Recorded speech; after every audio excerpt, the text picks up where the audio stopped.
Listen, with all the Russell Wilson and Aaron Rodgers drama, they're both NFC quarterbacks. If one or both left, and I don't think Aaron's leaving, and I don't think Russell's leaving. Russell, better chance. I don't think Aaron's leaving unless he wants to retire. But if they did, the NFC would have only one elite coach-quarterback combo. Rams, Stafford, McVay. Look at the NFC right now for quarterbacks. Tom needs to think about this, and you know Tom is thinking about this. Look at how bad the quarterback play is. NFC East, Philadelphia, limited. Washington, mess. Giants, mess. NFC North, Minnesota, limited. Chicago, we don't have any idea. Detroit, limited. NFC South, Saints, mess. Atlanta, limited. Carolina, mess. NFC West, San Francisco. I think Trey Lance could be good, and I think Jimmy Garoppolo's okay and probably leaving. And San Francisco's an easy one because there are reports surfacing that Brady would consider moving to a third team. I do not think that's going to happen because it would be such an ugly cap hit for the Buccaneers unless there's a handshake deal before Tom arrived.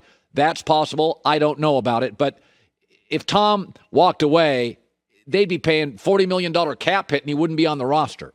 But San Francisco, it should be noted, would be his choice. His parents are getting older, live in the Bay. Kyle Shanahan's getting Garoppolo to NFC championships. It's his favorite team when he was a kid. And again, San Francisco, there's no indication that Trey Lance is going to be great. He's certainly talented. And there's no indication Garoppolo is going to be the long-term answer for the 49ers. But I think it comes down to something, and this was always the number one issue for me in Tampa. Go back to the day that Tom left New England for Tampa. I never worried about the talent. Mike Evans, Chris Godwin, Bruce Arians, they were bad at right tackle. They solved it drafting Tristan Wirfs. Had all sorts of defensive talent. They had Todd Bowles, who I loved as a defensive coordinator, and Arians is obviously a sharp guy. What did I always worry about? When intense people who love structure and they lean toward academics, and that's Brady, structure guy, intense guy, film study guy. He's very Peyton Manning that way. Structure.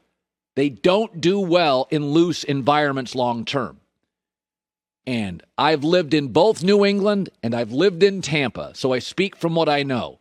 One of them is about academics, structure. The weather's cold, you stay at work, you put in the hours, you're absolutely focused. The Ivy League, private schools, that is the Northeast. It is structure-based. I've lived in Tampa. Guys, 3:45, hey, it's Thursday, let's get a cocktail. Ybor City, loose. You move to have fun, golf, retire. I like Tampa. I like Connecticut. But they are two totally different vibes, cultures, and the franchises are. The Buccaneers have always been fun and loose and talented, underwhelming, underachieve. And then Mr. Intensity moved in to their franchise. And for a year, he yelled and he barked, and Brady kept saying, "Follow me and you will be rewarded." This unstructured, talented mess of a franchise. Follow me and I will get you rewards. Well, what happened? They followed him, they all got paid, and they got the trophy. And at the end of this year, if you watched and listened closely, winning is one thing, sustaining it's another.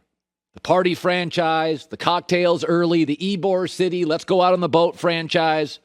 They got their money, they got their fame, they got their car deal, they got their trophy. It got really loose. Brady on multiple occasions, post-Thanksgiving, read the quotes I did this morning. We've got to get focused here. Everybody's got to do their job here. He was getting really, really frustrated. And then you watch him play Sunday. You saw it and I saw it. Tampa wasn't ready to play. Dropped passes, missed assignments. They weren't ready to play. And I think that's the difference. And I think Tom doesn't want to go to a third team, knows it would leave the Buccaneers high and dry in cap space, and is thinking long and hard about Bruce Arians is a little loose. The franchise got a lot of young guys. Maybe this is as good as it gets. It's not a football thing. Tom's still excellent. Tom's smart enough to look around the NFC. It's a mess at quarterback. AFC, it's like 8 Hall of Famers eventually. NFC, there's a lot of crap. I think it's the culture thing. I think it's loose. I think he's intense. And I think post-Thanksgiving, he gave us hints. It's wearing him out. All right, so this is going to be a big story, and we need to nip it in the bud right now. A lot of stories starting now. Aaron Rodgers' future. Aaron Rodgers' future. Let me just tell you that Aaron Rodgers is coming back to Green Bay. The only reason Aaron Rodgers will not come back to Green Bay is Aaron retires or forces a trade.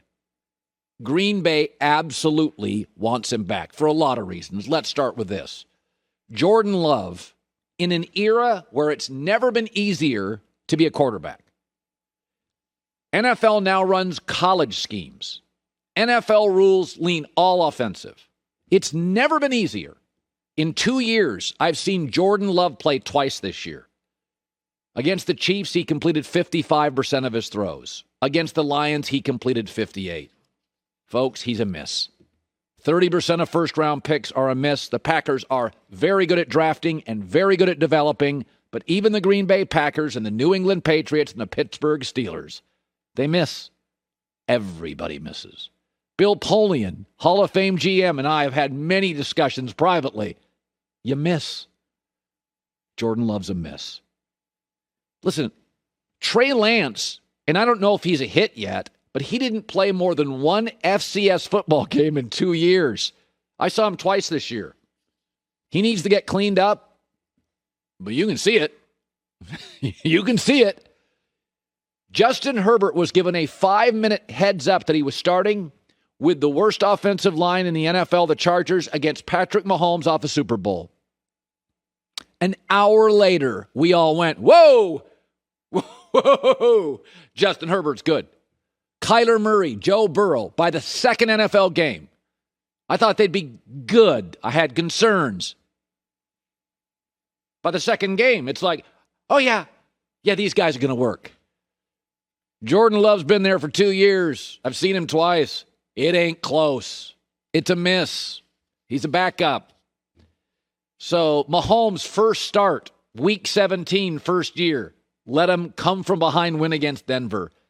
Folks, it doesn't take long to see it now. It's not the 70s, the 80s, the 90s. College schemes are now brought to the NFL. Overwhelmingly, you have offensive coaches. The rules all lean offensive. It took Burrow a game, Kyler a game, Justin Herbert an hour, Mahomes, end of year 1. Aaron ain't leaving. Green Bay's not letting him go. The only way he goes, if he retires, I find that highly doubtful. He's just too good. It pays too well. And to me, outside of Saturday night, he still had fun all year. He could demand a trade, but again, grass is not always greener.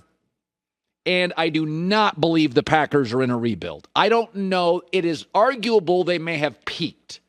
That by signing Devontae Adams, they may be limited. They're going to have to move off a guy like Zadarius Smith or maybe an Aaron Jones, but they're not in a rebuild. Detroit's in a rebuild. Jacksonville's in a rebuild. Houston's in a rebuild. Philadelphia's in a rebuild. Green Bay's not in a rebuild. But we're going to hear stories for the next several months. Green Bay, he may drive them nuts. There is no way in the smallest town in America with a pro franchise. They need. The 80s for the Packers were miserable. Like the Packers in the 80s were irrelevant, could not get on television. That's all that town has. They're not moving off Aaron Rodgers with no succession plan. Hi, everybody. Thanks for watching. Subscribe here to get the latest from the show.